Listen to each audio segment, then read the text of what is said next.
What's up, y'all? My name is Matt with Branches and Leaves, and I'm going to show you something cool that I do with my bald cypress trees. This was a seedling that I sprouted, and here was beneath the soil, and all I did is raise it up, wash it off. It'll survive just fine. It looks cool like that, and you can see they're just coming out of dormancy. When you do this, you want it to be in dormancy or at the end of dormancy. This one my father made a pot, and it looks cool.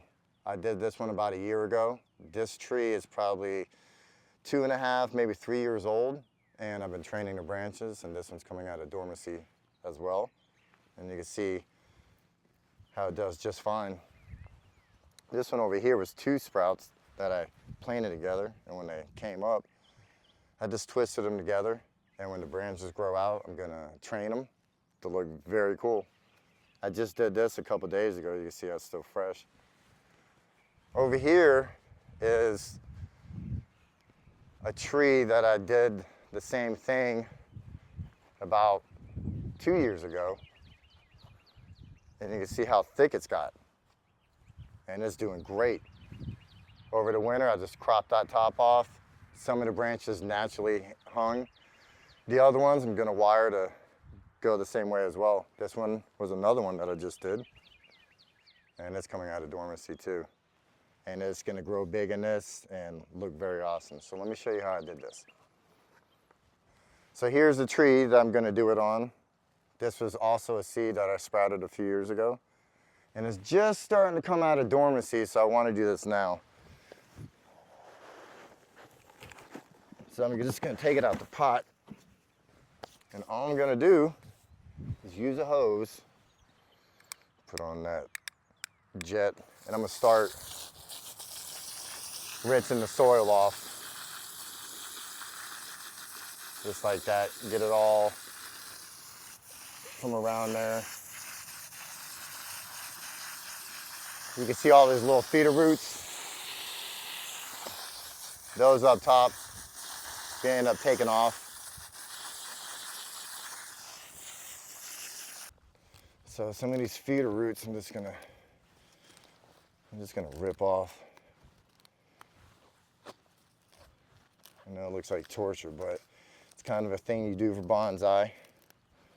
That's probably torture as well. Look at all those red ants on there.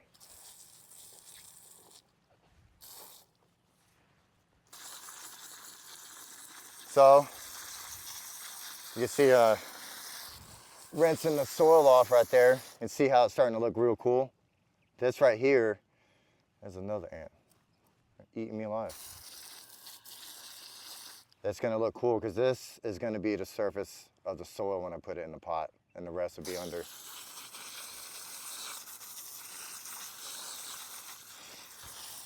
Thicker ones, I'm just gonna use my cutters and get some of these feeders off. Without these ants. Where I live at, of course, everywhere. There's fire ants everywhere. And it's a battle keeping them out of my pots.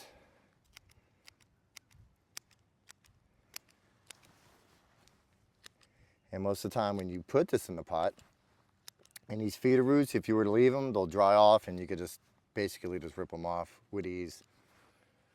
And you can see how cool that's starting to look. This, I'll probably just go ahead and take that off. This as well, because I don't think that'll make it once I put it up above the soil.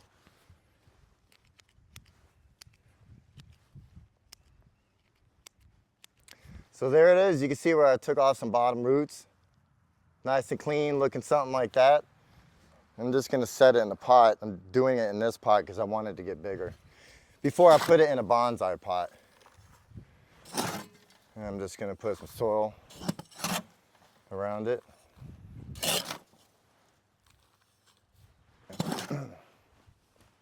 So, there it is. It's in the pot. Gonna let it grow this year, and it's gonna put off plenty of roots, I promise. You could either cut it here, cut it here. Bald cypresses are so strong, they're gonna grow. I'm just gonna keep this and maybe crop it next year and start training the branches. But there it is. That's how I do my bald cypress.